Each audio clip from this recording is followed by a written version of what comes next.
हरि ओम श्री कृष्ण परमात्मने नमः। अथ सप्तदशाध्यायः श्रद्धा त्रय विभाग योगम. இன்னைக்கு 16 20 வரைக்கும் நம்ம பார்க்கலாம். मनप्रसाद सौम्यत्वं मौनमात्म विनिग्रहः भाव संशुद्धिरित्येद भाव संशुद्धिरित्येदं तपो मानस मुच्यते. भाव संशुद्धिरित्येदं तपो मानस मुच्यते. श्रद्धया परया तप्तं तपस्तत् त्रिविधं नरैः अफलागां क्षिभिर्युक्तैः सात्विकं परिचक्षते. तस्कार मान पूजार्थं तपोदम्भेन चैव यत् क्रियते तदिह प्रोक्तं राजसं चलमध्रुवम्.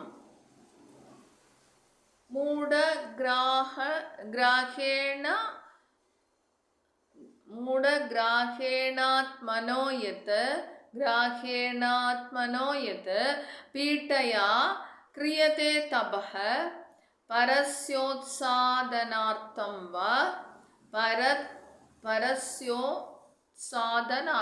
वा तत्ताम समुदाहृतं तदाव्यमिति यद्दानं दीयतेनुपकारिणे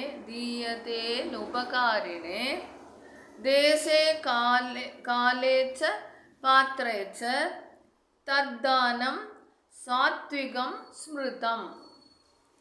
இப்போ நம்ம பார்க்கலாம். मनप्रसाद सौम्यत्वं मौनमात्मनिविग्रहः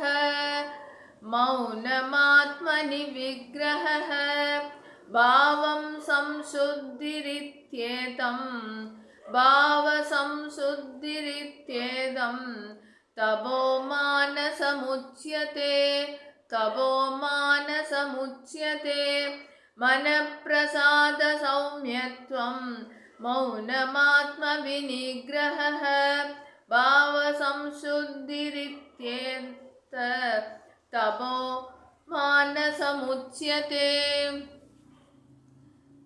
श्रद्धया परया तप्तं तपस्तत्त्रिविधं नरैः श्रद्धया परया तप्तं तपस्तत्त्रिविधं नरैः अफालां काक्षिभिर्युक्तैः सात्विकं परिचक्षते. अफलाकाक्षिभिर्युक्तैः सात्विकं परिचक्षते. श्रद्धया परया तप्तं तपस्तत्त्रिविधं नरैः अफलाकाङ्क्षिभिर्युक्तैः सात्विकं परिचक्षते. सत्कारमान पूजार्थं तपोदम्भेन चैव यत् सत्कारमान पूजार्थं तपोदम्भेन चैव यत् क्रियते तदिह प्रोक्तं राजसं चलमध्रुवम्. क्रियते तदिह प्रोक्तं राजसं चलमध्रुवम्.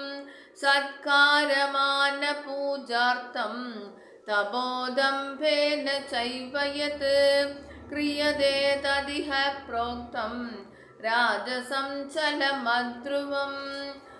मूढग्राहेणात्मनो यत् पीठया क्रियते तपः मूढग्राहेणात्मनो यत् पीठया क्रियते तपः परस्योत्सादनार्थं वा तत्तामसमुदाहृतं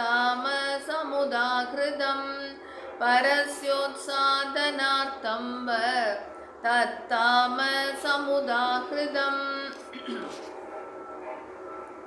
मूढाग्राहेणात्मनो यत् पीठया क्रियते तपः परस्योदनार्थं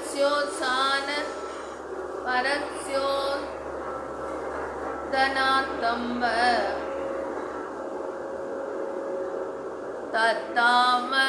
तत्तामसमुदाहृतम् दातव्यमिति यद्दानं दीयतेनुपकारिणे दातव्यमिति यद्दानं दीयतेनुपकारिणे देशे काले च पात्रे च तद्दानं सात्विकं स्मृतं देशे काले च पात्रे च तद्दानं सात्विकं स्मृतं दातव्यमिति यद्दानं दीयतेनुपकारिणे देशे काले च पात्रे च तद्दानं सात्विकं स्मृतं हरि ओम श्री कृष्ण परमात्मने नमः எல்லாரும் சப்ஸ்கிரைப் பண்ணுங்க ஷேர் பண்ணுங்க எல்லாருக்கும் யூஸ்ஃபுல்லா இருக்கட்டும் ராம் ராம்